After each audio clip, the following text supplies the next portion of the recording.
These are phases where China and the U.S. stood together as a pilot service group. My name is Harry Moyer. I was captain, United States Army Air Corps, 14th Air Force. Several flyers tell us that we're the hero.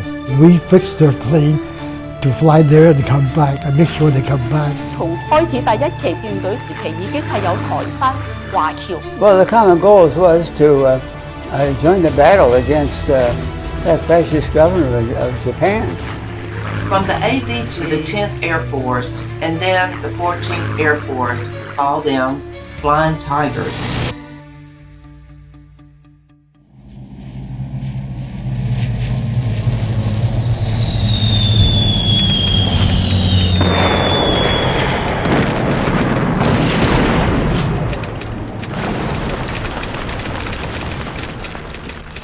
We remember that the Chinese people were the first to stand up and fight against the aggressors in this war. 中國政府咧就請當時嘅時任中國空軍嘅顧問啦陳立德就翻去美國組建咗美國航空志願隊前嚟中國啦支持抗戰嘅。They were finally able to act President Roosevelt, allowing China to purchase 100 P-40 Warhawk airplanes.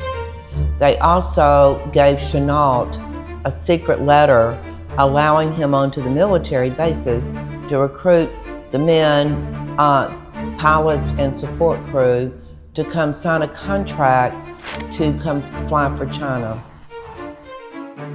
When he recruited the American Volunteer Group, he knew that he needed Chinese to be able to assist them once he got there.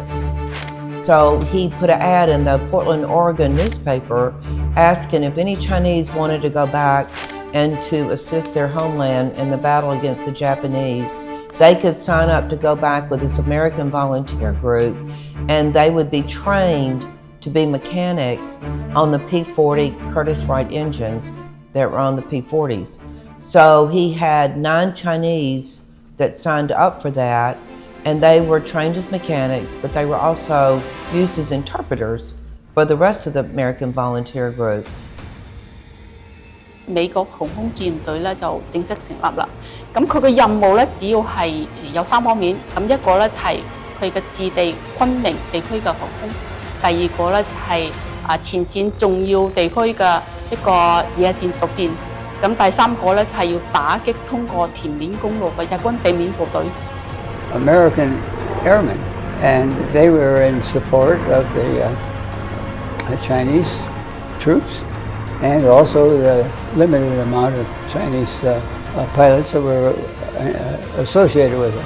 So the whole idea was to defeat the Japanese.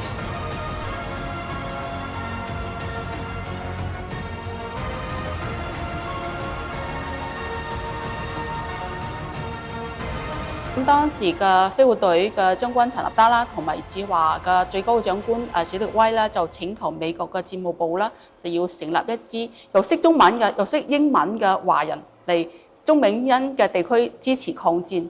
美國嘅軍務部就獲知，喺佢哋嘅第5空軍司令部咧，就有一支有台山籍嘅華僑余新賢，佢帶領咗一個24人嘅團隊，正係喺佢哋嘅第5空軍服部從事嘅電訊工作嘅。戰爭嘅後期，華裔咧嘅隊員係去到1600人。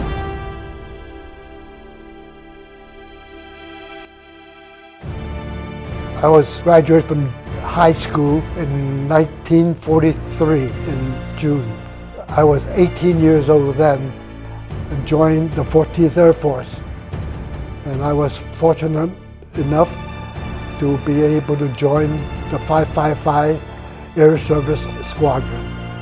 Was very fortunate to get together among Chinese American to teach the Chinese Army what to do building or repairing the Air Force, the airplane, mostly the P-40s and sometimes the air tanker C-47, something like that.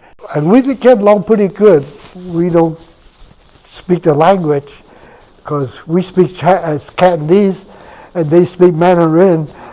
we show them what to do. We can't teach them. We could just show them, and they learn from what we did.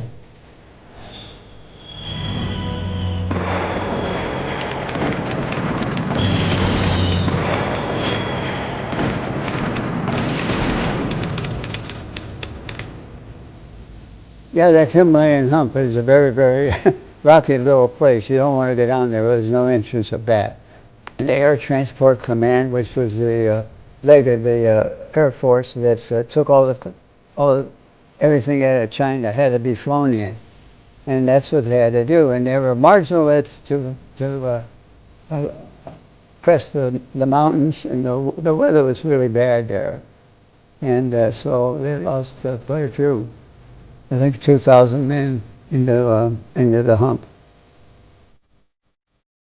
The Japanese would try to intercept those cargo airplanes to prevent those supplies getting to the Chinese people so they could resupply their military. We actually have a painting here from Kunming, China, that was given to us in 2005, and it was by a painter in Kunming, and it depicts the hump flight. This particular painting depicts the United States military flying over the Himalayan mountains, no matter the weather conditions, whether they had frostbite, whether they didn't have pressurized cabins, so they had to put oxygen masks on, and of course they had to fly during the monsoons, which would put their course off base. They didn't have radar then, and they would get knocked off, and that's why there were so many accidents flying the hump. And it's a very tremendous story of bravery. Myself is probably one of the last of the old generations of the Flying Tigers. We were supposed to get P-47s as our main aircraft, and our function was to provide air cover for the B-29s coming in from India into China, back and forth, to stockpile their munitions, gasolines, and whatever they needed for the first bombing missions to the Japanese islands.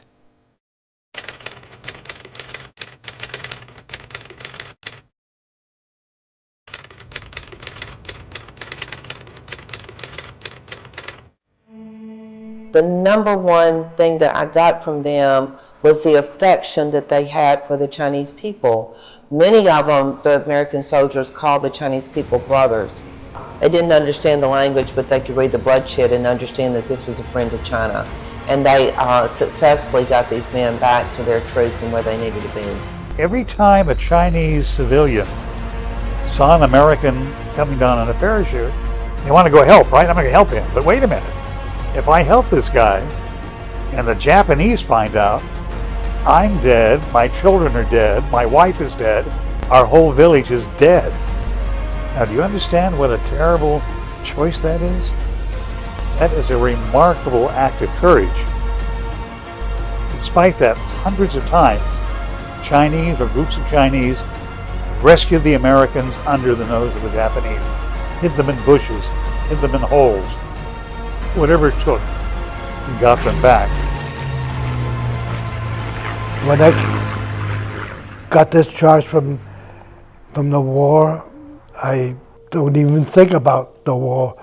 I don't want to talk about it because I don't want to remind myself of what I went through, what trauma we went through. If you do visit St. Mary's Square, they have a plaque of about 100 soldiers that passed away. My brother name is in there. During the time in Chongqing, a friend of his has to go down to Kunming to pick up a part of something.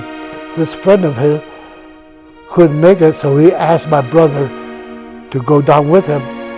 So he went with him, thinking that it's only one day trip, and down there and come back. But going down, they never make it because the plane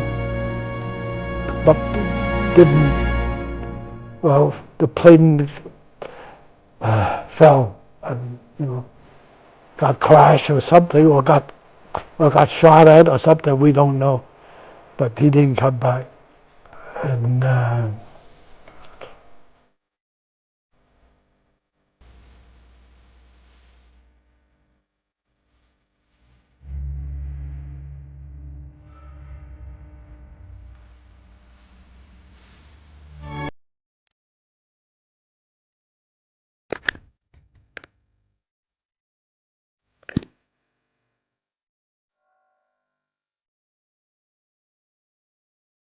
it was given to me by a woman that I saw on Burma Road in Burma, and she was carrying a little child, and she looked hungry, so I gave her all my K ration, and she was very appreciative of it. So she gave me this rock that I don't even, it was a white rock, brought it home and put it in with some other rocks, and then it turned into a jade. You know, every time I look at it, I look at the women, I look at that child, it just give me a little feeling of what happened to the poor people in China, in that world, and they went through a lot.